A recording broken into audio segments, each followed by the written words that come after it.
try to play, but you're never gonna beat me. Look the other way, what I'm doing ain't easy. Bloody hands stained from the people who deceive me. Muddy hands break through the chains, go free me. Looking for change, looking for pain, pulling a mob, pushing a train. I'll never stop, stick to a lane, pick up the pieces and go rearrange.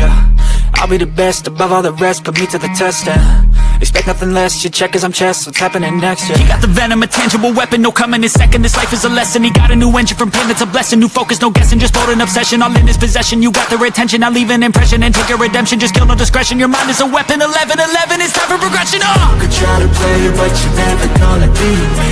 Look the other way, what I'm doing ain't easy. Bloody hands stained from the people who deceive me. Muddy hands break through the chains, go free me. People like sheep move feet, hurt it easy. You don't wanna be fast asleep when they see me. Better stand tall, ready for a fight, believe me. When they try to change, you can say no, free me. So he's been looking for somebody who could save him, instead of searching inside for what they gave him. A strong will, strong mind causes mayhem. We could change the world, change times, rearrange them. Staying on pace, running the race. Life is a chase, I don't want a place. I wanna be first, work till it hurts. Dehydrated thirst till I'm in a hearse. High ambitions and the right mind can take you so far. It's like you lived a few lifetimes. Take off from a break off from the weak minds. They can stay soft. You can change lives, you create thoughts. Never waste time. You got one shot, you got one life. Better pop off. What do you like? Make a dream job. No 9-5, no mean boss. Just my life and free thoughts. You could try to play, but you're never gonna beat me. Look the other way, what I'm doing ain't easy. Bloody hands.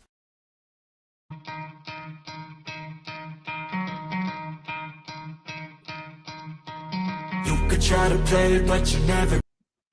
What up, Dolphins? Welcome to another episode of the Fin Posse Podcast. I'm your host, Big C, and this is brought to you by Game Changers Media. What a day. Two very special guests all in one day. Earlier, we had OJ McDuffie on, and today, another great Dolphin ambassador. We have the great Dougley Do Wrong in the building. How's it going, Doug? What's up, bud? I'm doing good. Draft time almost here, a little over a week away. Oh man, yeah. Listen, I'm so sick of talking about the different possibilities and who could come and who could. Oh man, I feel it's mind numbing. It's mind numbing. Seriously. And then like I got some, Glenn, right, from the chat, Glenn. Mm-hmm. AB, he gave me some stuff today because I was talking about the quarterbacks, maybe some later round quarterbacks. He's like, why are you talking about the fifth round? We need to worry about the first round. I was like, I've already talked about the first round a million times. Glenn, Only so much you could talk about these guys. Have you had an opportunity to check out the that John Gruden quarterback classroom thing? I want to. I heard like they were really good, especially Jackson Darts. I heard it was really good, unless that didn't happen yet. I want to. I like when he talks to these quarterbacks, because getting to see how they do the X's and O's and how they know what the different route combinations and stuff, it gets you a little insight in their quarterback IQ, which is important. And you really don't get to see that stuff at the combine. It's all about running and throwing and jumping and stuff, whereas the coaches and the GM see it when they sit down with them. So it's cool to see that in Gruden's camp. Yeah, I mean, I've watched it a couple times on when he was sponsored by ESPN or whatever it was sponsored by. But now that he does it on YouTube, it's like he's more real, like he's on there cussing, and you know what I mean, like being real, being a real football coach. And I watched the one with Will Howard, the quarterback from Ohio State, and then Riley Leonard, the quarterback from Notre Dame. And listen, Will Howard looks really, really. I mean, they both looked really, really good, but Will Howard looks super impressive. Both I think would be great options for Dolphins to consider, and maybe the end of the 4th, 5th, maybe even 6th round. I think you should definitely check those guys out. Yeah, I don't know if they're going to take a quarterback. I wouldn't be against it, like you said. We got 2 5s, 2 4s, so that's a good situation to throw. Grab one of them You know, Yeah, you got yeah. multiple picks in those situations. I just don't, and don't get me wrong, the Dolphins have met with a lot of quarterbacks. Like they have met with, they went out and had dinner with yours. They have met with, you know, a lot of these guys. Shuck, I think they've met with.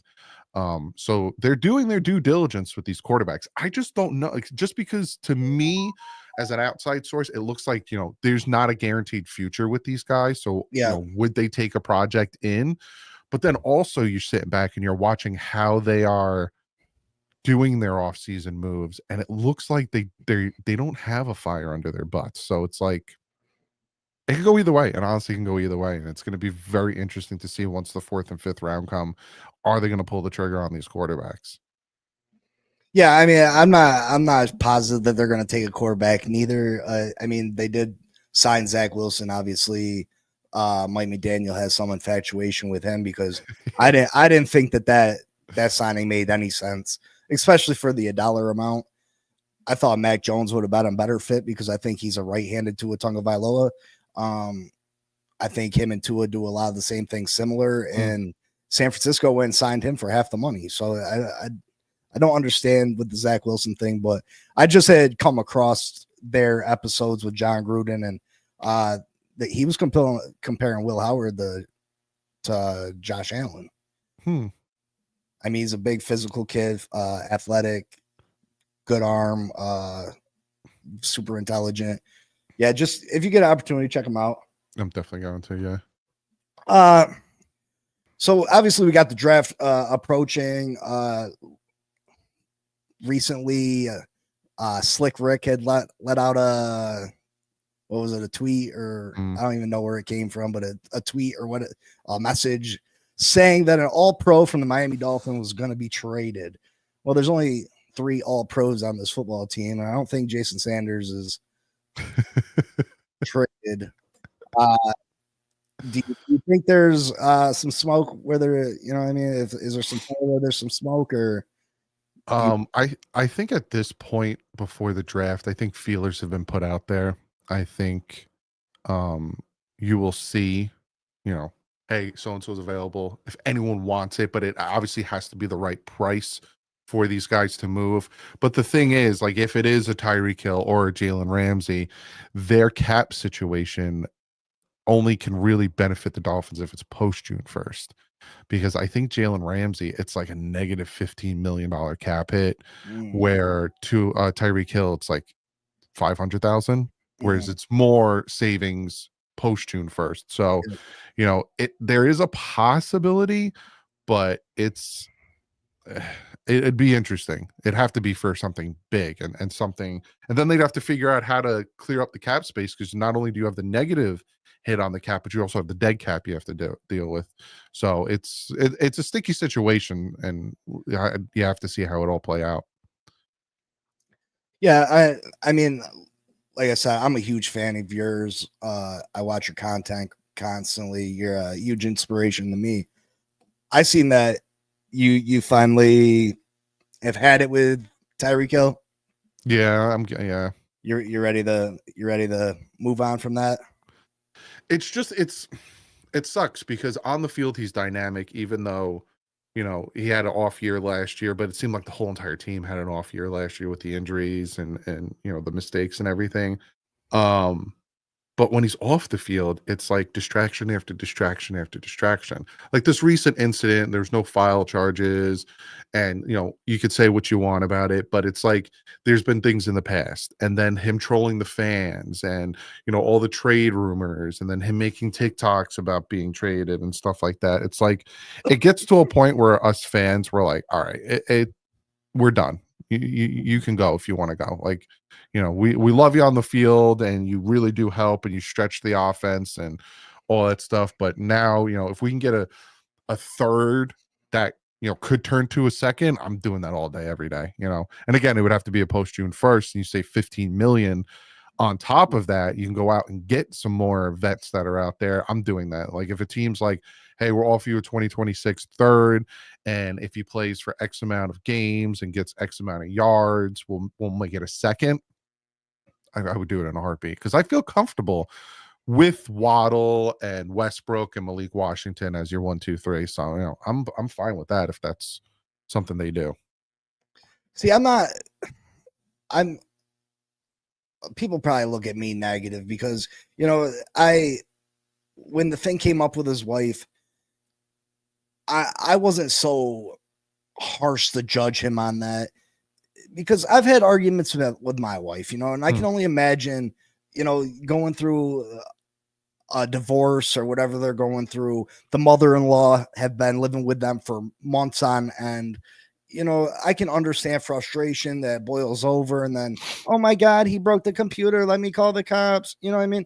And listen, I agree. It's annoying. It's annoying to constantly see him doing stupid stuff, but he's just, I feel like he just gets bored. And if someone's not talking about him, he feels the need to make the world talk about Tyreek Hill. And, but I just cannot co-sign letting him go. Yeah. Because it has been, we have suffered through so much bad Dolphin football, so much poor offensive play that when he was traded for a few years ago, the amount of excitement he brought to this football team, the amount of joy he brought me as a football fan, and the thought of us being able to maybe make a run towards a Super Bowl, just, I guess it outweighs all this negative stuff he does because, like, we pay him to play on Sundays, you know what I mean? And I understand that you're supposed to act a certain way and do a certain thing. And like I said, it does irritate me, the stuff he does. It's constant, you know what I mean? It's constant. But I can't co-sign getting rid of our best player for not equal value. You know what I mean? Like, he's worth way more than us, especially how we draft in the second, third round. Like, we're going to go give him up for a Cam Smith. You know what I mean? Like, that's what we're going to give up our best player for. And, I think our wide receiver core won't be horrible. I don't think it's going to be the best, but I mean, I can see it being in the 15 to 20th range ranking in the NFL. But, with Tyreek Hill, I think it's a top 6-7 unit. You know what I mean? And I don't know. I know a lot of Dolphin fans are fed up, but I can't co-sign it. I can't do it. I think it's like a situation where when we brought him in and you look at 2022 and 2023, we had that window, that championship playoff win window where, we had a lot of talent on defense, on offense, tons of talent. Then, 2023 came again, tons of talent. And then it's like last year, everything fell apart because the window closed after 3 years. And now we're in a situation where it's like, we don't got the money and we don't have much of the talent anymore. So it's like, you get what you can, because he's not going to be here much longer. Yep. He's 31, he's going to start to regress as a player. So it's like, it's the same thing with Xavier Howard. Xavier Howard, I was a big Xavier Howard fan, but in all honesty, they probably should have traded him maybe about 2 years before they cut him, and they would have actually got something. Yeah. So it's like a situation where they kind of wait too long to make those types of moves, whether it's re-signing, trading, or any of that stuff. Even the owner waits a little too long to make the moves to release somebody. So it's the situation that they're in. Do you think that if we would have been aggressive when free agency opened, that would have affected Calais Campbell and Teron Armstead's decisions? I think Armstead, being able to talk with him, I think, the amount he was talking about his daughters and his son and stuff, I think he was already I think he had a foot out the door.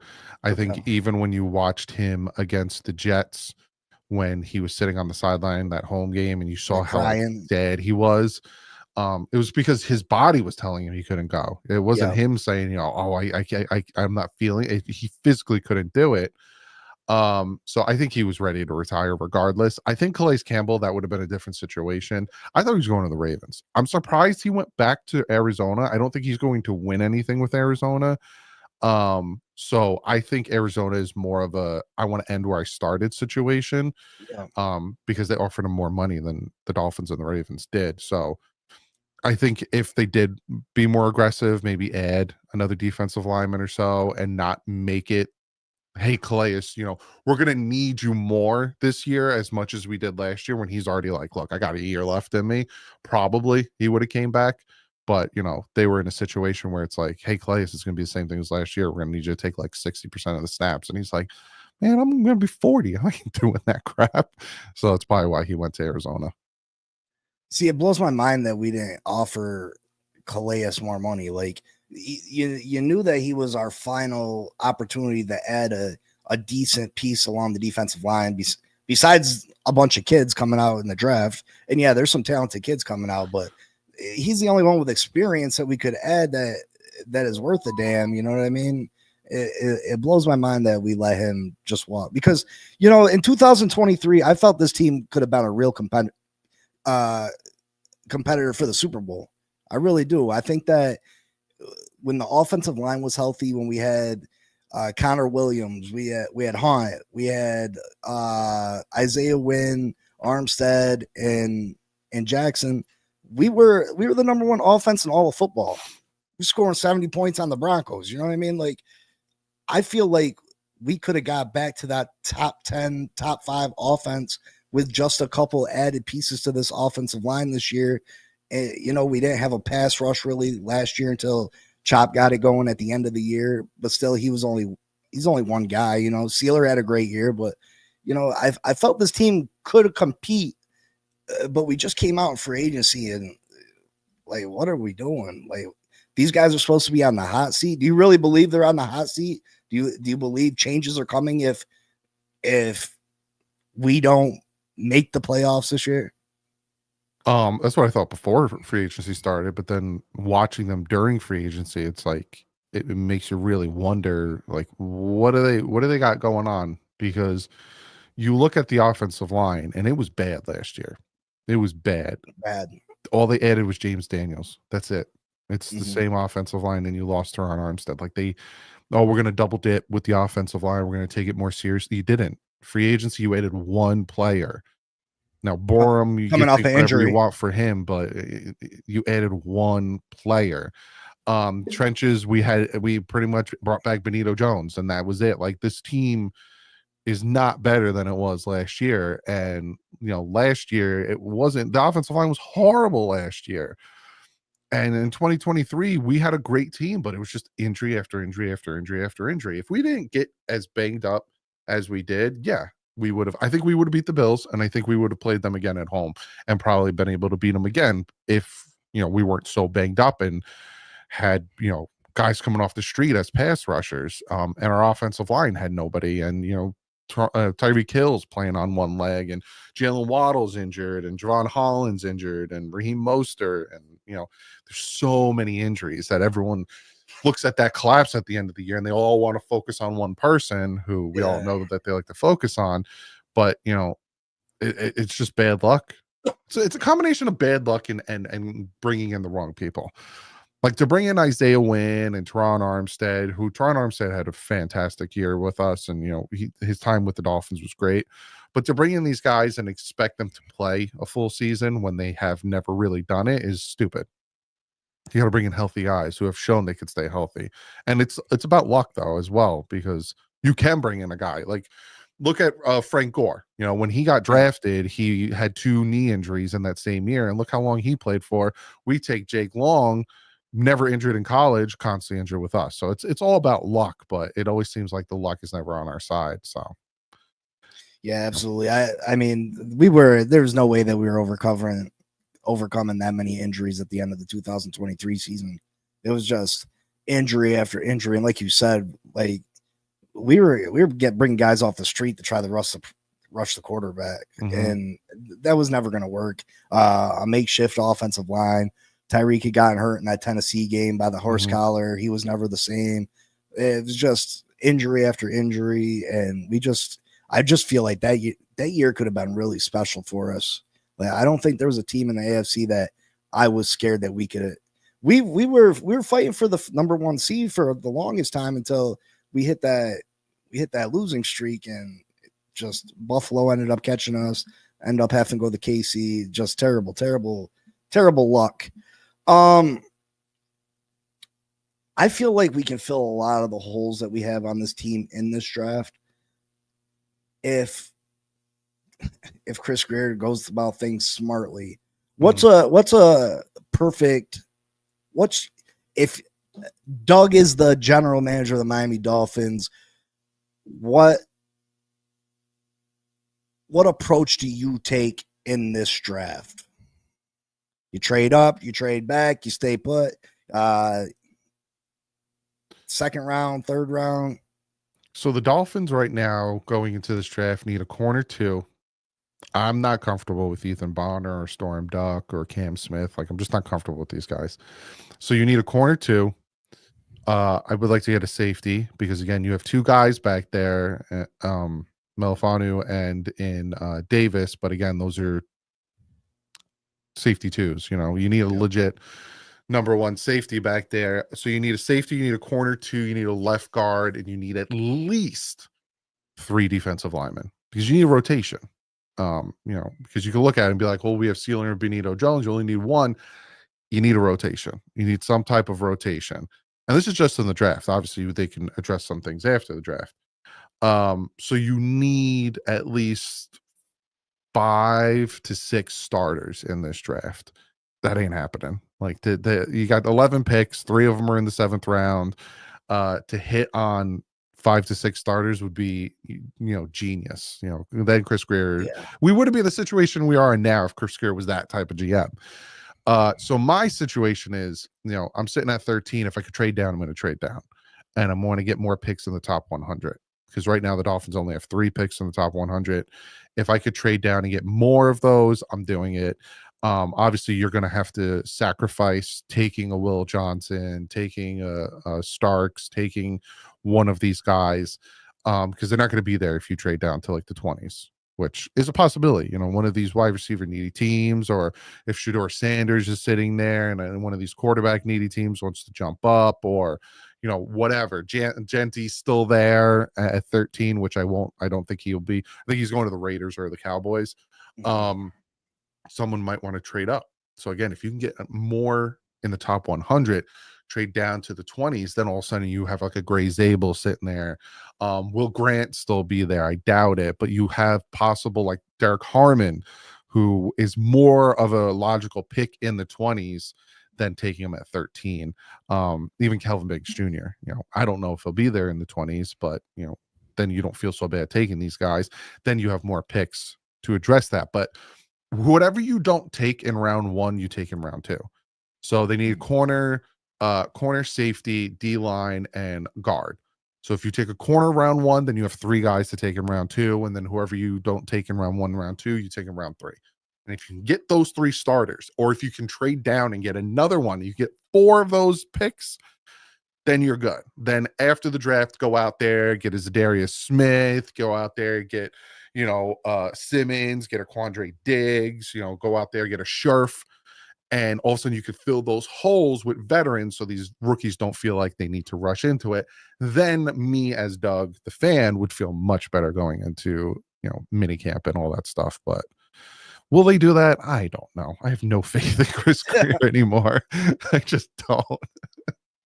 See, my opinion, at 13, if Will Johnson's available, I think we take him. I think it's easier for a day 2 safety, a second round safety, or a second like round Watts or something like that. Yeah. Second round defensive tackle to be able to start immediately. I think it's hard to get a day 2 corner to come in and start. I think it's a wide margin between, do you understand what I'm saying?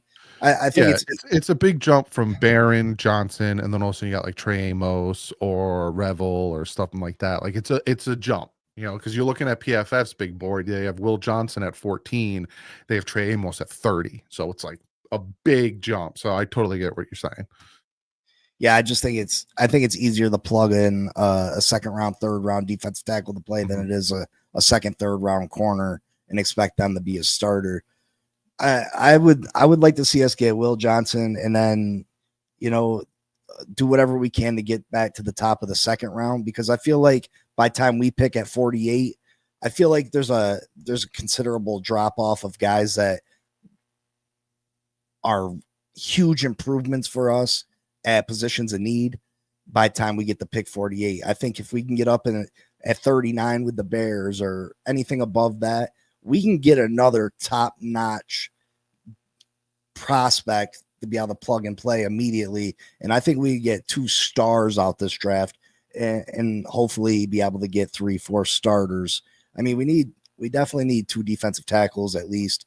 We need a cornerback too, like you said. We need a guard, a possible tackle in case Paul, I like Willie Lampkin a lot in the later rounds. Mm-hmm. I don't know if you've checked him out. He's like a second round talent. He's undersized. Alfred Collins, I like Alfred Collins a lot from Texas, defensive tackle. There's a couple corners too that I think could be good. Do you feel that Tua is going to stay? This is impossible to, to predict, but do you believe the Miami Dolphins, Tua Tagovailoa stays healthy, the Miami Dolphins do the proper things they need to do to be a winner this year? Or do you think major changes are coming as of the end of the season?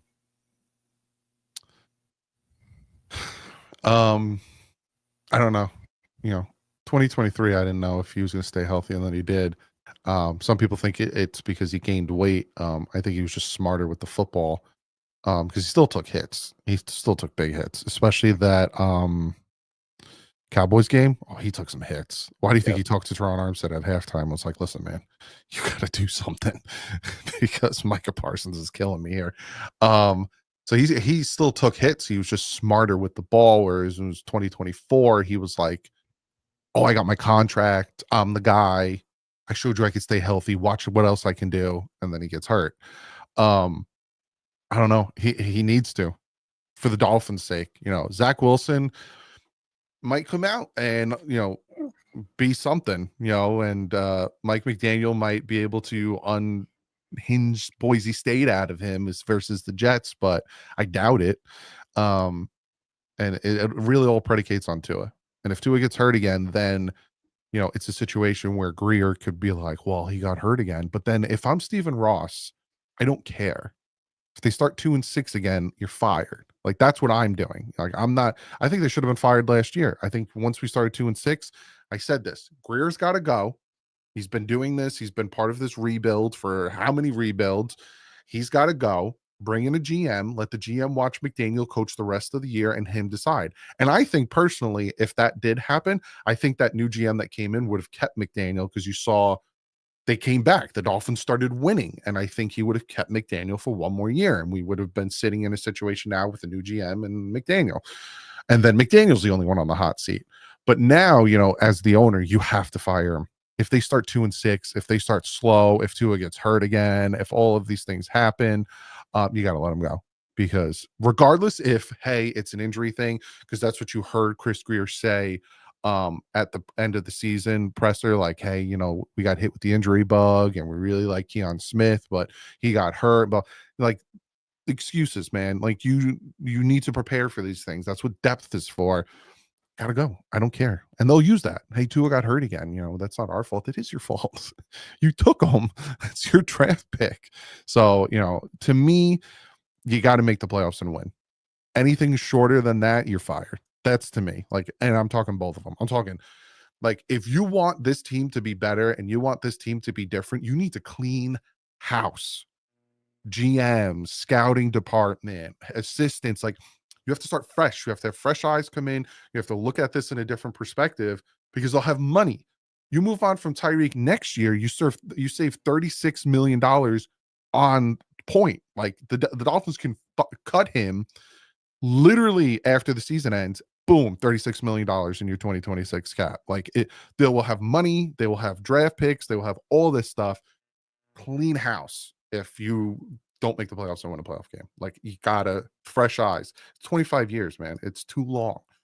And that's, to me, the only way they can really change and turn this thing around is you have to full clean house. You have to have fresh eyes come in and see what the problems are and then evade them. Yeah, I agree 100%. I think worst case scenario is we finish with the same record or around the same record as we did this year, because we're not bad enough to get one of the top guys, but we're not good enough to make the playoffs. And that's the sad thing about Tua in the situation that the Miami Dolphins are in. That even if Tua does stay healthy this year, he's still one little shot away from being on injury reserve the next year. And I don't, I'm not one of the people that think that Tua is not a good quarterback and that we can't win with Tua. I just don't think that we can build a team around a quarterback that is not available after taking normal football tackles. I mean, the hit against the Texans was nothing major. The hit with Damar Hamlin, nothing major, just normal football. You ran into Damar Hamlin. How you get the concussion? You know what I mean? And now this hip got me super scared because the Miami Dolphins were very mum about that. They weren't trying to say nothing. They weren't giving no details. Like, was it the injury from college? Was it a new injury? What was really going on with that? It definitely has me nervous. I seen that Tua Tagovailoa put his house up for sale. You see that? Yeah, he's building a new one. Yeah, I mean, when people said that, I was like, well, he did just get super rich. You know what I mean? Like, yeah, he's and Alan's my guy on Poupart, but the way he titled it is definitely for people to go read the article, because he's like, Tua puts his house up for sale, and then you click on it and you read the article and it says like he's getting a new one built like a few miles away, and you're like, why? Like, he's got money now, so he's just getting a bigger house built.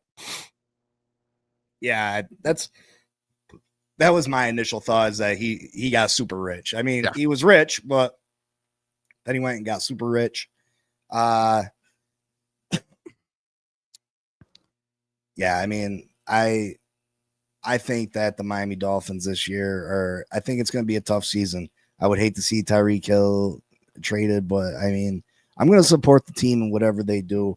I'm just very nervous that it's been a long time since we've had a winner. And I was talking to OJ McDuffie earlier, and it's been a long time since the Miami Dolphins have been a team that you could look upon and be like, wow, they might have a shot this year. Since I was a kid, you know what I mean? And you're a couple years younger than me. So, it's worrisome. That's why I hang on to Tyreek Hill so desperately, because, we've seen the bad days in Miami, and it definitely gets me nervous. But before I get you out of here, what do you got going on that you want the people to know about? Getting ready for the draft. Got this whole week. We're going to be talking, everything from strategy to team needs to all that stuff. And then next week, I will be live on Thursday and Friday for the first 3 rounds of the draft, and hopefully the Dolphins make the right choices and do what we need to do, and don't take picks like Noah Benogany and all these other guys. I'll be sick. If we take Tyler Warren in the first round, I'm gonna probably flip my lid. I don't know if he'll be there. He might not be there at 13. I hope that's not. Another instance that if he is, someone might trade up for him. I hope someone does besides us, because nothing against the kid, but if we take a damn tight end, I'm gonna lose my shit. If we go and take I don't know, I could see him going any direction and just blowing my mind. Nothing surprises me with Chris Greer anymore. He takes someone that is projected as a 4th round guy in the 1st round, and I would not be surprised. You know what I mean? He thinks he's getting over on somebody, or I don't know.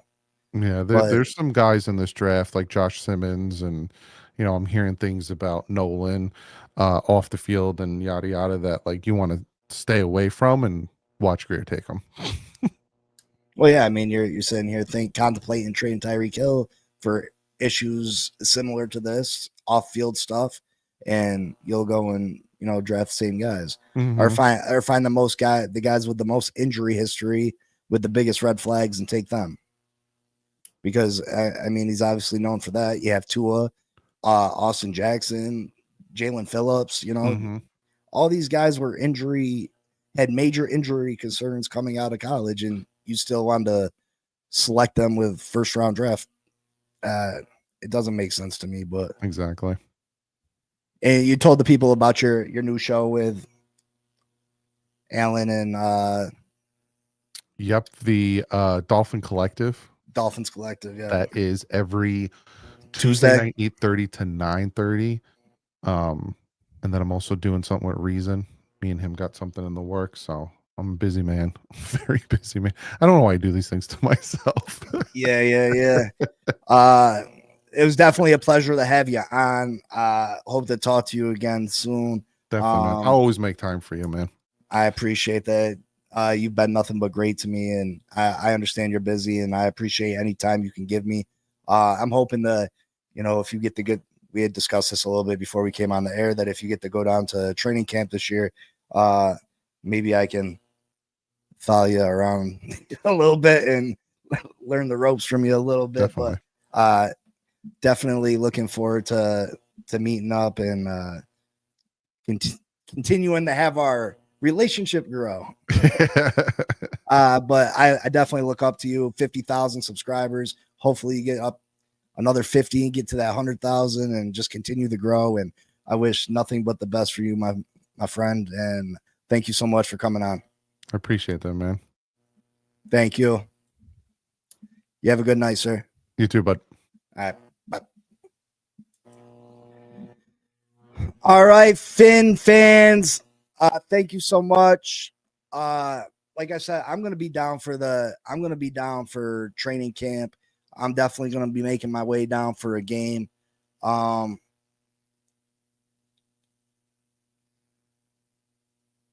This team better learn how to mesh fast. Johnny cannot be the only leader. Listen, I don't have high expectations for this team right now.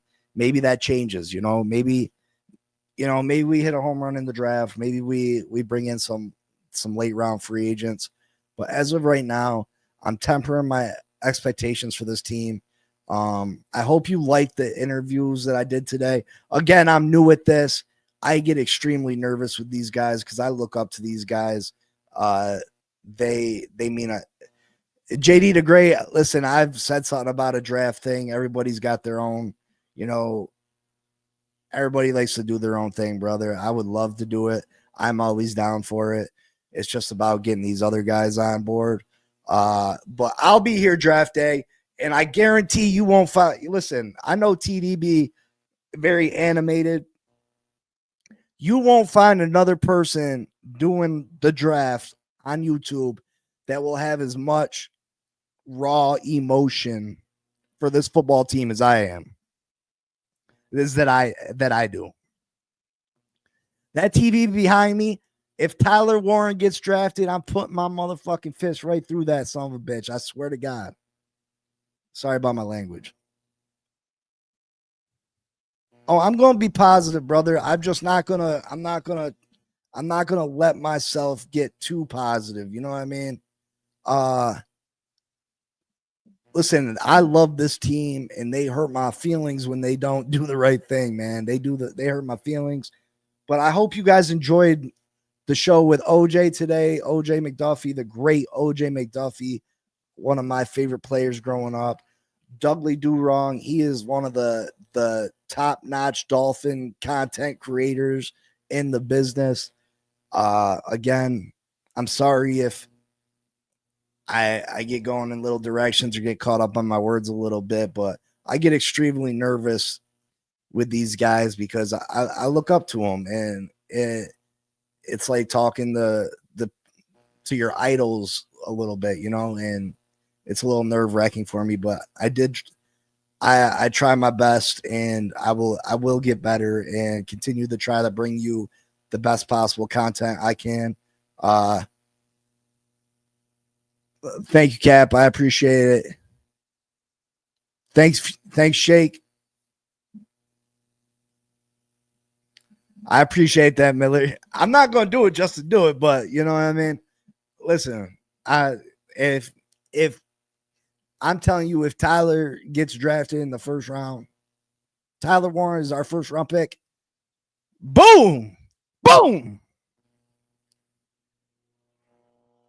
Yeah, check it out, JD. I look forward to meeting you down there. I know that you said that you was going to go the TD's next event. I'm trying to set up something unofficially. I'm not going to charge tickets and prices and stuff, but I would like to go to a game down there and all of us get together and go to the same game, go out for drinks the night before. Again, I said that I want to get an Airbnb. You know, I understand that, you know, we've never met and I've never met you, but I'm willing to go a half, a quarter, a thirds on Airbnb with some people. If people are interested in that, we can get a huge ass mansion, cook steaks back by the pool and chill out Saturday night before the game and have a great old time if people are interested. But just let me know, you know what I mean? I'm a good dude. I'm super clean. You know, I smell good. But yeah, I hope you enjoyed the content. I'll be back tomorrow. I appreciate you all. Thank you so much. Make sure you hit that like button. Make sure you tell your friends. Make sure if you know any other Dolphins content creators, you know, I want to work with everybody and anybody. Yeah, Joe, I think us all getting an Airbnb. Listen, you get a mansion right now for $400 or $500 a night. You know, 3-4 of us. What's that? $120 a night a piece. That ain't nothing. You pay $200 a night hotel room. We each have our own room. You know, own bathroom, big ass pool out back, grill for steaks. It'd be great. But you know what it is. Until next time, till tomorrow morning, fins up for life. I love this team. I love all of you. I appreciate all of you. And I'll see y'all tomorrow. Fins up, baby. Peace.